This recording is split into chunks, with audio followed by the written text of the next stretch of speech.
Hey everybody, welcome back to the Fantasy Football X Factor podcast. I'm your host, Bobby Lamarco.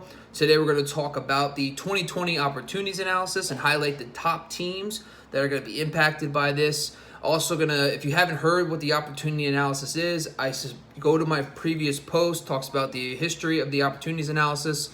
But this one we're going to talk about 2020. And I'm excited to talk about the top teams and kind of give you a breakdown of each category. So right off the bat, let's talk a little bit about the top teams and dropbacks. So if you remember from my previous post, I talked about the two key elements. Now, one of the keys that I've made a switch on, and I've kind of made an enhancement of this analysis, is the fact that now I'm actually using historical dropback data from play callers and OCs. So now you're going to see more of an accurate, instead of using just the average dropbacks. Now, one of the keys here is, like, for example, the Atlanta Falcons. Now, they're number one team in dropbacks last year at 755. But if you look at Dirk Koyter's history as an OC, he averages about 686 dropbacks per season. So in the analysis, you'll see a minus 69 dropbacks, which is going to lower their available targets for 2020. This is just an example of how this opportunity analysis works. And then you'll see in different areas where it might help. Like, for example, at the bottom of the list, you'll see Minnesota at the bottom of your screen for 2019 dropbacks. But if you look over, based on Gary Kubiak's history as an offensive coordinator, their projected dropbacks is 116 more, which gives you an additional 226 available targets versus the 110 that is projected for this year.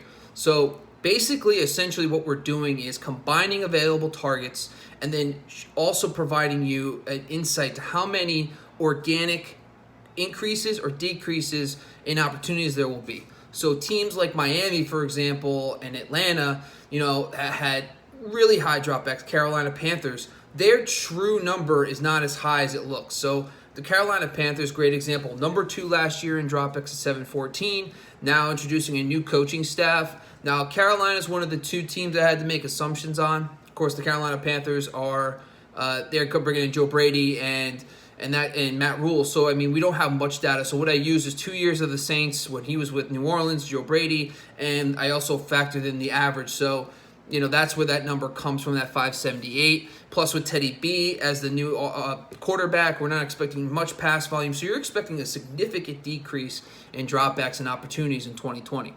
All right, let's talk quickly about the projected dropbacks plus minus. And I think this is important because I also, even though the end number of true opportunities is very important, I like to highlight the projected increase in dropbacks. So 5 teams, the top 5 teams, Minnesota Vikings have over 100 projected increase in dropbacks. Denver Broncos, Pittsburgh Steelers, Washington Redskins, and the Indianapolis Colts. Now, this all has to do with the history of the play caller and the OC's history and dropbacks. So, these teams have some serious organic growth. So teams like, let's talk about it, like Minnesota Vikings, for example, and Stephon Diggs leaving, that's all great. But that 502 dropbacks last year was an outlier. And typically we see teams, when they're that low, have about 80 more dropbacks the following season. So this 116 is not out of line what we have seen from Gary Kubiak over the years. So definitely look at Adam Thielen. He has got so much opportunity to become a wide receiver 1. That's why he's a great value in the 4th round right now in fantasy drafts. Next is the Denver Broncos. And so this is good news because, like, Jerry Jeudy and KJ Hamler come in to town, and you know what? You're like worried about Cortland Sutton and Noah Fant, right? So there's not enough opportunities to go around. So maybe, because of this increase in pass volume with Pat Shurmur coming in, there's an opportunity for those guys to come in and not really affect Cortland Sutton and Noah Fant as previously thought. Next is the Pittsburgh Steelers. Obviously, Juju, Deontay Johnson. Let's go. I'm in love with those guys. Deontay Johnson, to me, is one of my favorite late-round guys. I mean, just solely on the fact that the analysis I did last year about Deontay Moncrief was completely wrong. Obviously, you could throw out everything that happened with the Steelers last year, but this is huge because of the fact that, Big Ben's number 2 wide receivers have been dominant for plenty of years, and I believe that Deontay Johnson could be the real deal this year. I think he's a great value, and especially he's going in like the hundreds, which is crazy. So you can definitely scoop him up as a late-round wide receiver 3 with wide receiver 2 upside in fantasy drafts. Washington Redskins, now obviously Dwayne Haskins is going to be an interesting prospect, but obviously coming into this offense, we just showed you, the Carolina Panthers were number 2 last year in dropbacks, over 700 of them with Scott Turner. Now, Scott Turner, with his dad over the years, we had 5 years of drop back data dating back to 2013 with Norv and Scott on the same staff in Minnesota, then Carolina.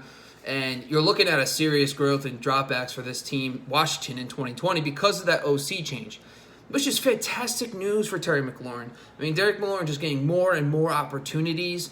And I think it's very important, though, when we drill down into each team in the later posts, that we also talk about, what players are coming in. Is those players going to take up more value and opportunities than the actual players that are currently on the roster? It's very important to evaluate. And finally, the Indianapolis Colts. Obviously, Phillip Rivers coming to town.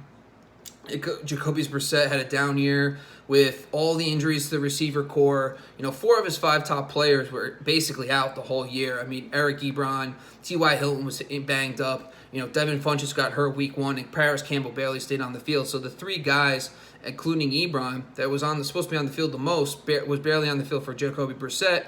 Plus, Brissett really isn't, he's average quarterback. Then he hurt his knee. It's a lot of factors. So I'm expecting a lot of growth for the T.Y. Hilton and for the Indianapolis Colts passing game. And that's why I love the Colts. When we're going through this analysis, I talk a lot about new opportunities, new available targets. What I mean is, essentially, these are unaccounted for targets from last year.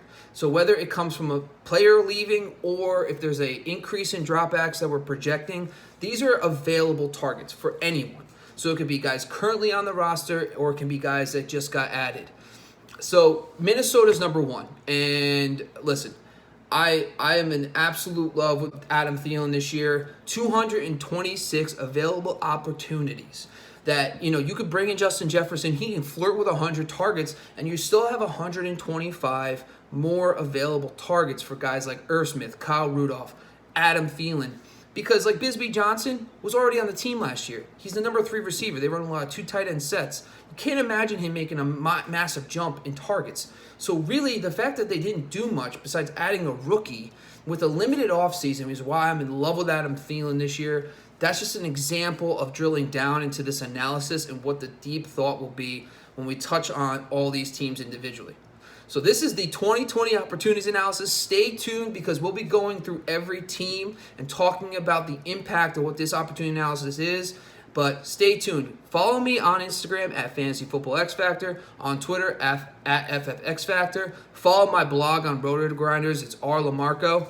And, feel free to, check in, guys. Subscribe to this YouTube channel at Fantasy Football X Factor. I appreciate you guys joining me again. And hopefully I'll see you guys soon.